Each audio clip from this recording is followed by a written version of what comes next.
mag-i-scooter din ata sa airpot, oh. Ha? Tayo, we're going with the Bieber Sprint Day. Okay, ayusin muna natin yung salamin. This is just for the meantime, pansamantagal.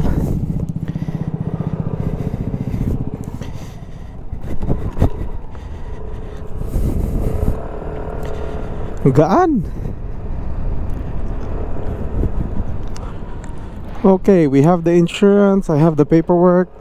Let's go to DMV, guys. Alright, so today is Tuesday. It's 1:05 in the afternoon. We are heading to DMV, Department of Motor Vehicles of Nevada, para tayo ay magpa-VIN check and i-re-register na natin si Sprint. So yung DMV na pupuntahan natin today, guys, it's not the usual DMV na pinupuntahan namin sa Northside, yung malapit kanila Omar TV tsaka Mr. Sarap Vlogs. Yung DMV na pupuntahan natin is actually closer to Pogi's house. So pinatulan na natin to maski medyo malayo siya sa bahay. Naka-scooter naman tayo, so masaya naman mag-ride ng medyo malayo. Alright, I think we're more than halfway to DMV. Nandito na tayo sa Flamingo. So what do I think about the Sprint thus far? Maliit. It feels small, you know, pero I think yung length niya, otherwise parang pareho naman ng 300. Talagang yung mararamdaman mo sa Sprint is yung agility ng motor. Talagang alam mo, ramdam mo magaan siya actually. Power wise, yes, kunyari kagaya niyan may 300 tayo, talagang it feels na you're going backwards, you know. So talagang walang yung power, talagang parang kulang na kulang ka. But then again, you know, if you know what you have, tapos you know, commute ka lang naman, or you know, you're just going to places with the scooter, it's not too bad, you know. I mean, I've had 50cc's before, or 49cc na Honda Rockus. Yun talaga makupad for sure.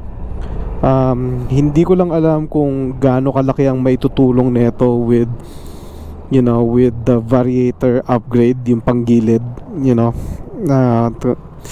I think I've heard, or I had a discussion before with Scooter West na nire-recommend din talaga nila na na mag-variator upgrade ka sa 150. But other than that, alam mo, you know what you have, you know, alam mo na maliit siya, and siguro mas hindi ka pansinin ng tower, hindi ka kita, pwera lang to obviously na parang sore eyes dahil puting-puti siya. For now, yung floorboard natin dumudumi na. But yeah, overall I think it's a fun bike to have. For now, wala tayong plans na i-de-Bieber siya. Depende na lang sa future upgrades na gagawin natin, kung anong kulay yung gagawin natin, you know, if you know, tatanggalin na ba natin yung mga sticker. For now, I'm just gonna leave that alone. Ito talaga yung pinakaayo ko, yung side mirror. Napaka obnoxious na puti na ang laki-laki, parang bubuyog. Pero you know, ano siya, it works, you know, maganda talaga yung visibility mo sa kanya, you know. Pero yun lang, hindi siya pogi. Pero tatanggalin natin siya eventually. Actually nakatanggal na nga yan eh.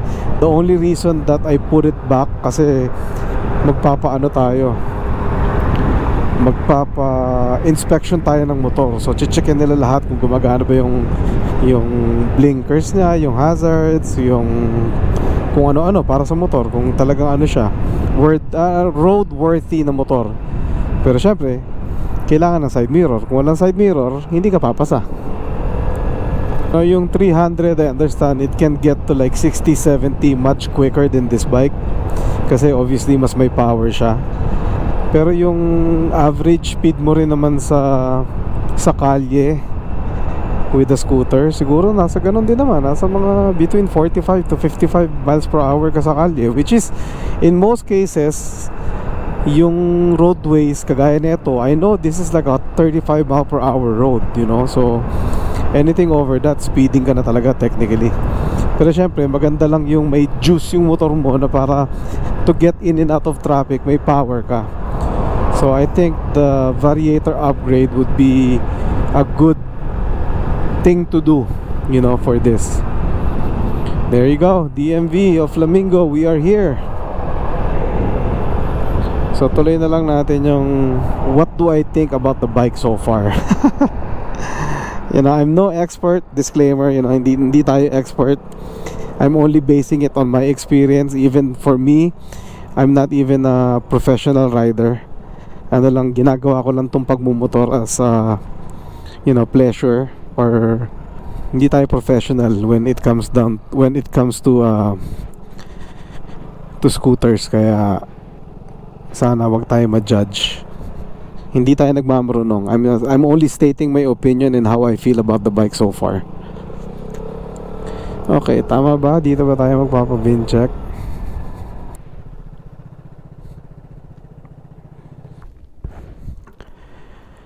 Oh, there you go. Hello. What's up, Derek? I just need a VIN inspection. Paperwork. Yes, sir. I got you. That's all they gave me. That's what I want. There. Not a title, it's an MSO. Oh, MSO, yeah. Mileage. 12 or 16. 16 miles? Yeah, it's brand new. Okay, sir. Thank you.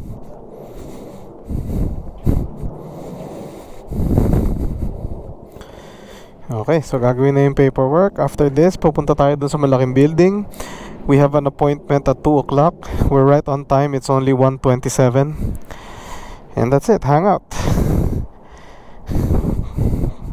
Puting-puti pa rin siya. The Beaver. So, ang una natin gagawin sa motor na to, we're gonna get rid of the mirrors. Tanggal na yan. Papalitan natin yung gulong kasi hindi ko talaga trip yung white wall. And then gusto ko siyang i-lowered. After lowering, hopefully we can get an exhaust. Up to now, hindi pa ako decided kung anong exhaust na makukuha natin. And then yung bar and mirror, but we shall see. Nagka-canvas pa tayo kung saan good deal, kung saan mo makukuha ang good deal yung rims. But we'll continue this in a bit. Pagka nakuha na natin yung paperwork, because I don't think I can film inside DMV.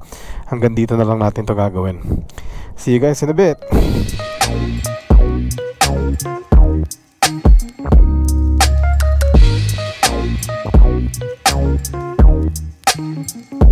You need a cold shower to snap out of the illusion. Alright guys, we are done here sa DMV. Not bad, considering it's just almost 3 o'clock. Yung appointment natin 2 o'clock. So I spent about 45 minutes. So meron na tayong plates. Aantayin na lang natin yung title. May insurance na rin yung motor. So all the legal stuff is done. So now that we are done, it's time to go home. Baka edit natin ng konti ito. Actually guys, una pa to nagkaplaka versus doon sa 300 natin. Narehistro ko na yung 300. Online ko siya ginawa. Siguro magto 2 weeks na yun. Pero yung plaka hindi pa dumarating. Pero yung registration slip ko dumating na. So nasa akin na yung sticker, yung registration slip nasa motor naman. Pero wala pa tayong plaka. Parang naka-back order ata yung in-order natin plates para dun. So una pa nagkaroon ng plaka si Beaver. Yung Madhouse Coffee is right there, that corner building. Nandyan lang tayo kagabi, dyan tayo nag-ride. Actually, I just uploaded a video for that. Sana napanood nyo na. Mag-comment naman kayo sa video para meron tayong konting interaction. Woo! 64 miles per hour.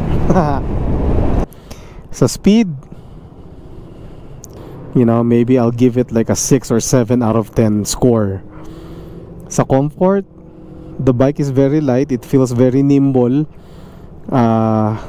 Well built siya. You know, hindi siya yung makalampag na parang, alam mo yun, may maluwag or something. Hindi dahil bago siya, but I do feel that yung build quality ng motor is maganda. I'll give that like an 8 or a 9 out of 10. Sa looks, it's very subjective, you know, kasi may kanya-kanya tayong taste eh, you know. You have to really, I guess, really like the classic look of the scooter for you to like it. Pero I think the fit and finish of the bike is really good. I'll give it another 9 out of 10, you know. And just the parts na pwede mong ilagay sa motor na to, lalo na sa Sprint and Primavera version ng scooter, there's a lot more aftermarket support, lalo na sa Asia, sa side natin, sa Indonesia, Taiwan, Philippines, and Thailand. Yun yung mga malalakas eh. So far, yun yung mga nakikita ko. Pero yung style ng forma ng scooter on that side of the world, parang wala pa dito sa US. If anything, kung meron man, it's very small, tsaka hindi pa ganun ka nagbo-blow up. Kaya parang nakaka-excite na mauuna ka sa mga ganung bagay, you know. So that's a plus, you know. And of course, yung ano niya, yung riding niya for pleasure, tsaka yung for fun, I'll give it 10 out of 10. Talagang iba yung feeling na nagmumotor ka, no matter what CCs pa yan. Kung 50cc, 100cc, 150 up to 1000cc bike, yung pleasure na binibigay sa'yo, tsaka yung fun factor, it's always gonna be there. And yeah, I think that's my take for this bike. I do enjoy both this 150 and the 300, and I'm very blessed to have both of them. You know, I can't thank God enough for, you know, giving me all the opportunity to be able to afford this kind of toys, or yung mga gantong hindi naman practical, you know. So I guess mas mura to kaysa sa drugs. But yeah, other than that, that's all I gotta say. Thank you for coming with me today. We are now heading home. Hindi ko na paabutin sa bahay kasi feeling ko ang dami ko nang sinabi. Baka masyadong mahaba na tong vlog na to because of me talking and blabbering around. But I appreciate you guys. Thank you for coming with me on registering the Sprint. And to the new subscriber, welcome. To the people who are just watching, thank you for stopping by. And sana you guys are gonna enjoy more of our content here in Las Vegas, no matter how random yung mga sinasabi namin dito. Sana hindi kayo magsawa na mag-like at mag-comment, at especially mag-subscribe. Thank you guys. We'll see you guys on the next episode. Until then, gagaya tayo kay Mr. Soprano. Bomac signing out. Talk to you guys soon. God bless and be a blessing to one another. Deuces.